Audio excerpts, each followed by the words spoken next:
So, we're going to wrap up this last sermon in the Chronicles of Samson. Samson was a mighty man of God. He was the strongest man that in history of the world. We know that he could pick up the gates of the city, which were probably 20 tons. I mean, you're talking about 40,000 pounds. That would be like picking up a dually, a full truck, an 18-wheeler, and carrying it up a hill. Samson had amazing strength, but Samson never thought about why God gave him that strength. And he used it for selfish things. Everybody say selfish. I promise you that there are those of us here today that we're using the gifts God gave us for what we want rather than what God wants. And I want to deal today with the last three areas that Samson overlooked in his character. Anybody believe that character is important in 2026? No. Anybody believe character is important? You can be as strong as a mule, but if you don't have character, friend, you don't have anything.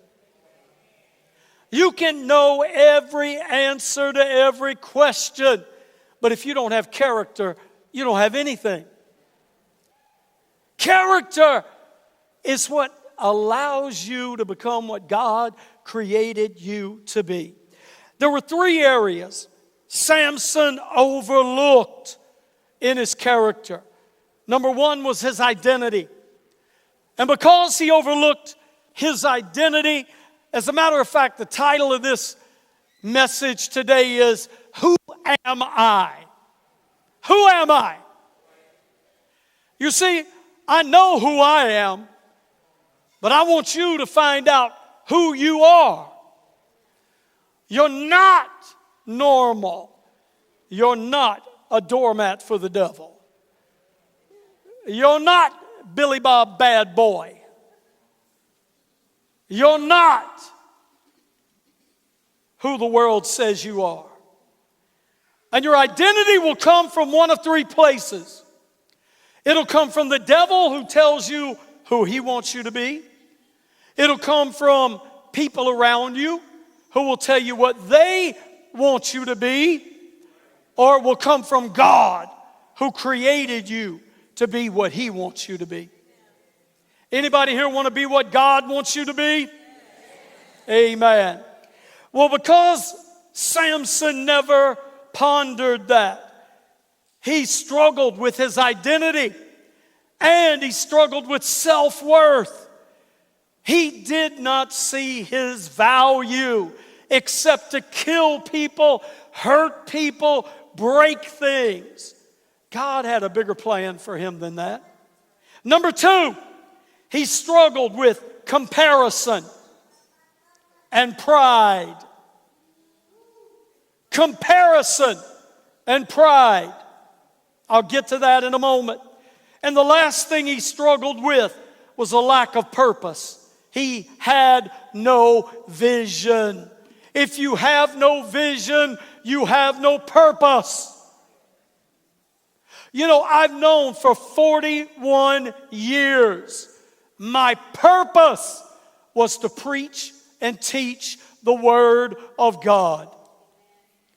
I never will forget, in 1985, I was standing in my grandmother's kitchen. My mother was there, and my father was there. My grandmother was there. And my grandmother was cooking something. And she had the oven open. And I was standing there, and she looked at me. And she said, "Richard, what are you going to do with your life? What are you going to do?" And it rose up in me.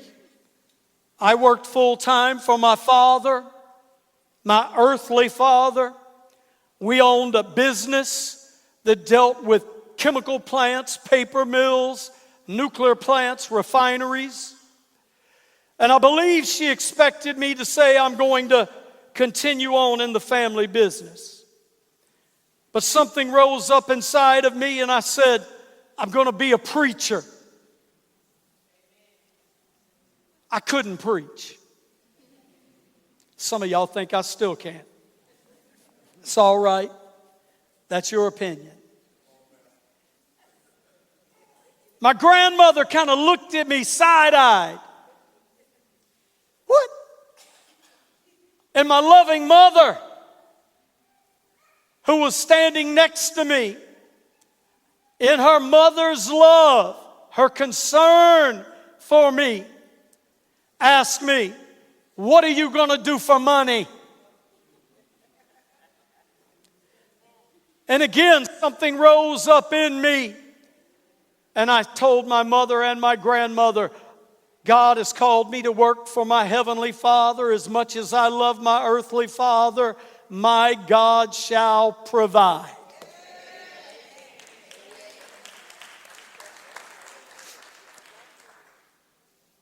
I was scared to death. Because I didn't know. I'd never thought that far. What are you going to do for money? I hadn't thought that far. All I knew was I felt called to ministry. Had not yet gone to Bible college.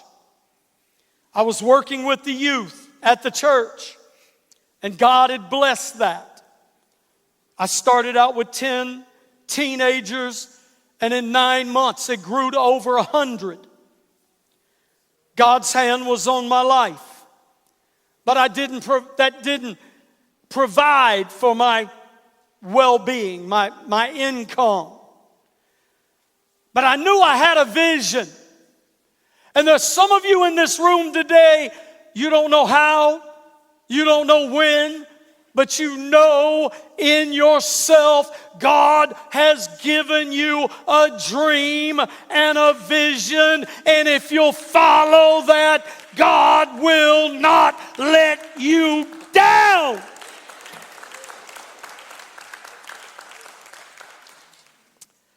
Let's talk about Samson. The first thing he had was he had identity issues. Everybody say this with me. Say identity. Come on, like you mean identity issues. And second, he had self-worth struggles. I mean, here's a man that killed 1,000 men with the jawbone of a donkey. And he had no clue of his self-worth.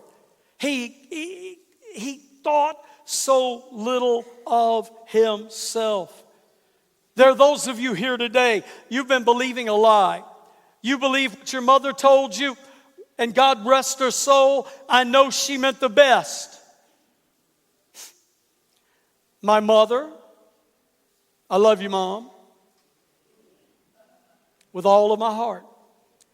I know you've never wanted anything but the best for me.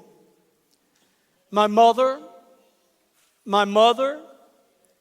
ran the offices for 4 OBGYN gynecologists. I mean, she ran everything. She made their investments. She handled their bank accounts. She transferred their money, made their schedules, and she saw, if my son can become a doctor, he'll never lack for anything financially. And so my mother, her plan for my life was, I'm going to become an MD, a doctor. So I started college, pre-med, went 2 years and flunked out. I didn't know what I wanted to be because I wasn't saved. 2 years later, I got saved and I found out what God wanted me to be. So I went back to college, graduated top of my class, summa cum laude, continued my education for an additional 10 years, and earned my master's degree and my PhD. In December of 2000, I walked across a platform and received my certificate that said, I am now Dr. Richard N. Ledford. What my mother didn't know was that she was right, but she was wrong. She got the doctor right, but the kind of doctor wrong. But she was close. But there's a vast difference. But one thing that I will tell you is, I've never struggled with my identity, but I have struggled with my self-worth. Because as a pastor, you don't see the work at the end of the day. Sometimes it takes years to see the work. You counsel. You're dealing with the problem. You're looking at the lack. You say, God, if we just had another $100,000, we could do this, and we could do this, and reach these people, and do this. And you just have to wait on the Lord. And you begin to worry and think, am I worthy? Well, let's look at what God says. Go with me to the book of Ephesians chapter 2. Ephesians chapter 2, verse 10. Amen, baby.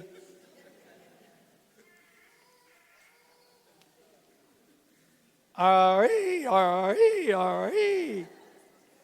Bless you, sweetheart. Ephesians 2 and 10. For I am God's handiwork. Say this with me. Say, for I am God's handiwork. Come on, say it again. For I am God's handiwork.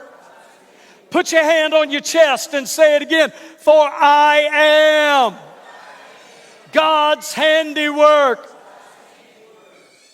Friends, quit wondering what you are and who you are. You are God's handiwork. Who believes God doesn't make no junk? Come on. God's handiwork. We are created in Christ Jesus to do good works. So here we go. God made me, I'm perfect, to do good works. So I'm going to ask, have you been doing any good works? Have you been doing any good works? Which God prepared in advance for us to do. Now stop right there. We just missed that. Because we're looking at what God created us to do. Hold on a minute. Let's reread this. For I am God's handiwork, created in Christ Jesus to do good works. Pause. Which God prepared in advance for us to do. In other words, God didn't just create you to do good works.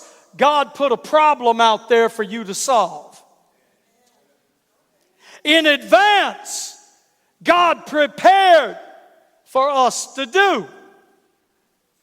Do you realize you're an answer to somebody's problem? You're a key to someone's locked vault. You're the hammer to break someone free of their prison. Who? Man, when you begin to understand that, your self-worth increases. Please, I beg of you, I want everyone, do not be quiet. I want everyone to say this with me. Say, starting today, I will declare I am a problem solver. Someone's answer. I am a key to unlocking people's lives Every day. If you believe that, give God a praise right now. Come on. So, how do you deal with this? How do you build your faith to believe God, your problem solver? Well, I want to give you something to do. I want to give you some tools for your toolbox. I want to give you two things you can do daily to strengthen these areas. Number one, I want you to write down and quote every day Psalm 139:14. I am fearfully and wonderfully made. There you go. Say it. I am fearfully and wonderfully made. Every mother, every father in here, you need to write this down and put it on the bathroom mirror for your daughters and your sons, so that when they get up in the morning and go to brush their teeth, they have to look at that every day. Because when they leave your household, the devil is going to use some other little snotty-nosed brat to tell them that they're not good enough, they're not pretty enough, they're not connected enough, they're not wealthy enough, and they need to know every day, I am wonderfully made and fearfully made. Number two, every evening ask yourself and write it down. Grab yourself a journal. Keep track. Write things down so you can look back on them. You know what? Just do a 15-minute selfie. Get your phone and turn it on, but don't put it up on Facebook. It's none of anybody's business. Just ask yourself and answer the question, what is the one thing I did today that reflects who God made me to be?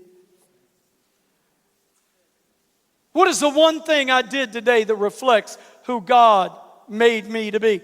I saw somebody on the side of the road. I helped them change their tire. I saw somebody at the checkout. They didn't have enough money. I paid for their groceries. I saw somebody who looked like they were depressed at work. I gave them an encouraging word. I prayed for them. Friends, every day, you and I are God's hands and eyes and ears and mouth, and we are made in the image of God to bring joy everywhere we go. I mean, think about it. Every day you should help someone. This shows you were created for good works. Answer how you handled a hard situation with patience. Some of you are going to get up tomorrow morning. Tomorrow's Monday. You're going to go to work. And I'm going to tell you what's going to happen. Satan's sister is your manager.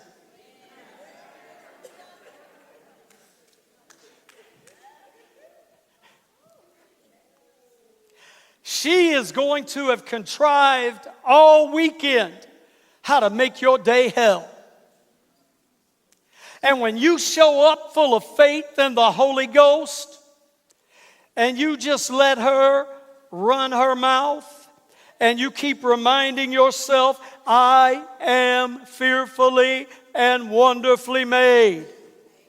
And you keep reminding yourself, I am God's handiwork, created in Christ Jesus to do good works. And God prepared me to handle this wench today. Y'all can't handle the truth. How many of you know we got some ratchety people in our lives? So what do?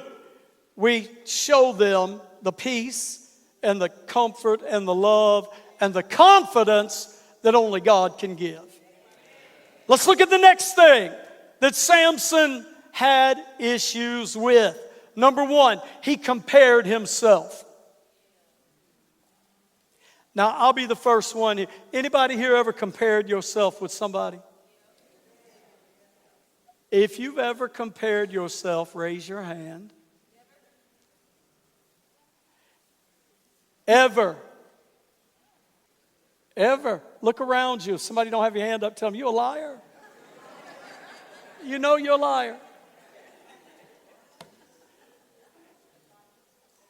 Now, help me out here, Kevin.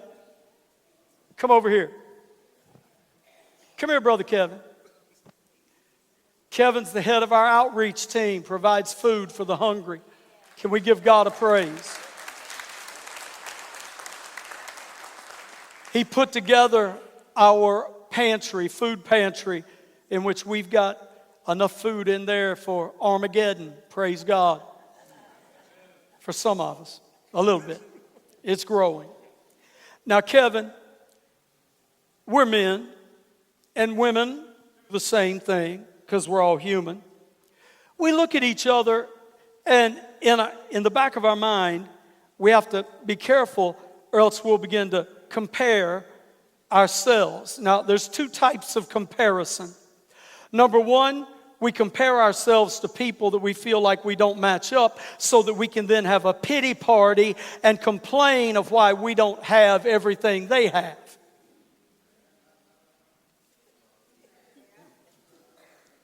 So I compare myself, and I find myself falling short, and then I get depressed. Or there's a second kind of comparison when I choose someone who I feel is beneath my standard, and then I compare myself so I feel good about myself, and then I become prideful. Both of them are the work of the devil.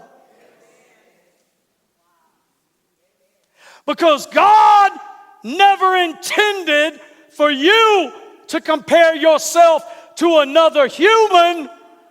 We compare ourselves to Jesus, the Son of God. Say that with me. Say, Jesus is my only comparison. What does the book of Galatians chapter 6 say? Each one should test their own actions. Then, now look at that. Each one should test whose actions? Test whose? Then they can take pride in themselves alone without comparing themselves to someone else.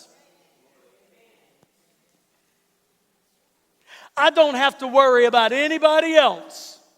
All I have to do is check myself and ask God, am I measuring up to what you created me to do? Because guys, there's always someone bigger, better looking, faster, skinnier, shaped better, more money, better education, better connections. But God. But God. Who in here believes God uses the weak and the foolish things of the world to confound the wise? Woo! All right. Now, let me give you two tools, two things to do each day to stop comparison and pride. Number one, ask yourself, what is the one thing I did today that I can thank God for? What is the one thing I did today I can thank God for? Oh, and those of you, I keep seeing y'all trying to take pictures back here. If you will go to Facebook, Richard N. Ledford II, that's I, capital I's, Richard N. Ledford, I, Facebook. My notes are already there. You can look at them. Follow along. If I get out of line, shout at me. Number two, you can ask yourself, who am I comparing myself to right now and why? Why? You see, that answer Why am I comparing myself to Ben? Why?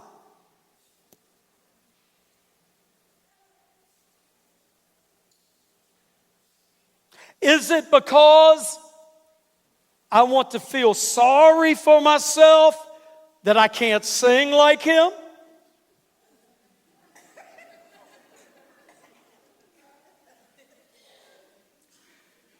Is it because I want to feel sorry for myself that I'm not a baby like him? Somebody give me a mic. Or am I doing it because I want to compare myself because I think I'm better than him? Why? Ben's not running my race. Ben's not married to my wife. Ben doesn't have the responsibility of overseeing this church like I do. He's got responsibility, but I bear the full brunt. So why? Why would I? Ask yourself that the next time you look and you start looking at yourself and looking at them, and just say, why? And remind yourself, I'm made perfectly in the image of God. I want us to pray this prayer. You should pray this every day. Let's pray this together. Follow me. Say, Lord, help me stay in my own lane. Thank you that my value comes from you, not from being better than somebody else. You get anything out of that? Give God a praise. Let's move on to the last thing. The last thing that Samson lacked that you need. Samson had a lack of purpose, which means a lack of vision, a lack of purpose. I want everybody here to say this with me. I know I do this a lot, but I need you to hear yourself say this. Say this with me. Say, my purpose is not to be a doormat for the devil. My purpose is not to just make enough money to barely get by. My purpose is not to impress people. My purpose is to please God. If you agree with that, give him a shout.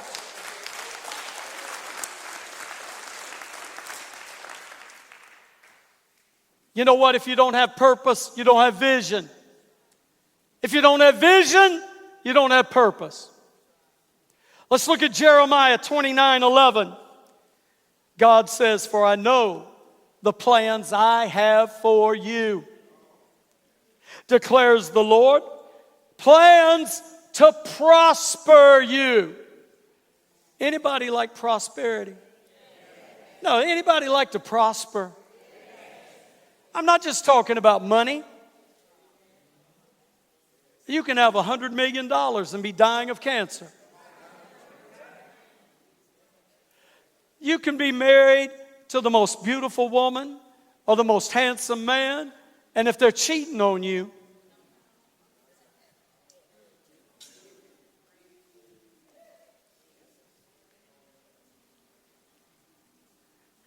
God said, I want to prosper you. Will you accept that? I want to know who in this room today will open your heart and allow God to prosper you. Spirit, soul, and body. No. If you're ready to prosper, open your heart. Come on, just say, here I am, Lord, prosper me. Look around, and if somebody ain't moving, say, if you don't want yours, give it to me. Well, I'll Proverbs 29:18 gives us even more insight. Proverbs 29:18. Where there is no revelation, people cast off restraint. Where you don't have a vision, where you don't have a purpose, your life is chaos. Where you don't have a vision and you don't have a purpose, your life has no meaning. You cast off, you'll do anything, say anything, sell yourself for anything. But blessed is the one who heeds wisdom's instruction. That's the Word of God. If you listen to the Word of God, you will be blessed. Amen. Tell them to come on back. I'm winding down. Now let me give you two applications to strengthen this area of your life. Every night before you go to bed, again, ask yourself, write this down, do a video of it. Number one, what is the one thing I did today that gave me even a small sense of purpose? What did I do today that made me feel like my life had purpose? When you begin writing that down, in 30 days, you will know your purpose. Number two, ask God, what is one area where I need clearer vision tomorrow? God, what? I want everybody to say this with me. Say, Lord, help me to quit asking you every day for what I need tomorrow, and help me begin to ask you what you want me to do tomorrow. See, when you start asking God, what do you want me to do tomorrow, everything you need will be in place. I want to ask real quick. Who in here, and just be honest, who in here works a construction job? Anybody? Work construction? Stand up, brother. You work construction? Come here.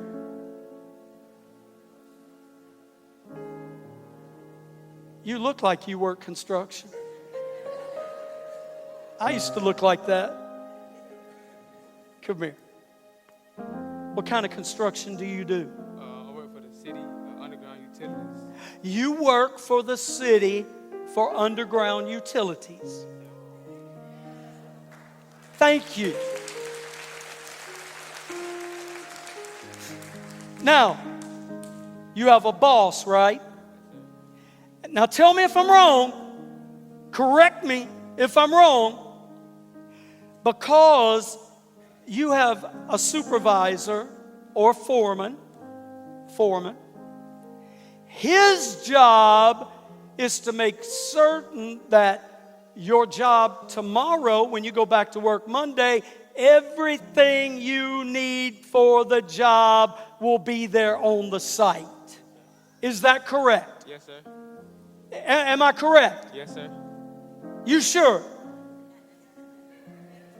It's not your job to make sure everything's there, or is it his job?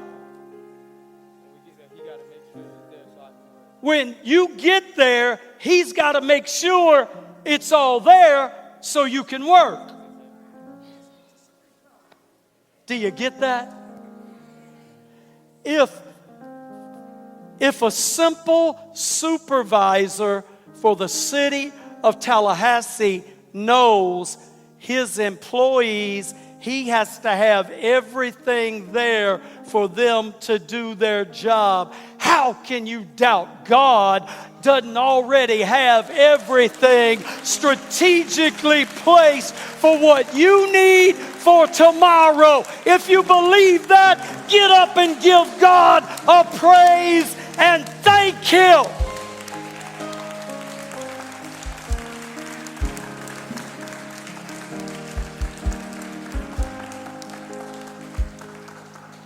Do you believe God will do it?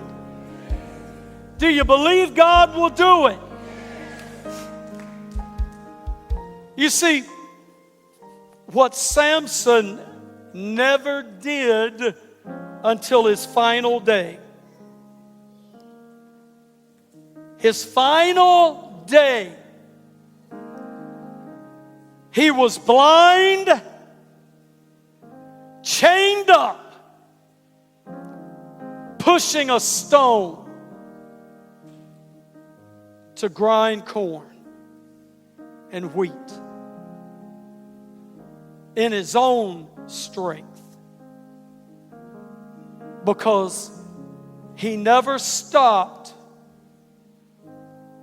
to develop his character. He just relied on his gift. And that last day, the Philistines were gathered by the thousands in the Colosseum. And Samson realized how bad he'd messed up. And he said, he called to the Lord, "Sovereign Lord, remember me. Please, God, strengthen me just once more to let me with one blow get revenge on the Philistines for my 2 eyes." God's plan was never for him to lose his eyes. God's plan was not for him to die. God's plan was for him to judge Israel longer than 20 years. But because he relied on his strength and never developed his character, God's mercy allowed him one more time to kill thousands of Philistines. And it took his own life. How many of you want to finish what God's called you to do and live?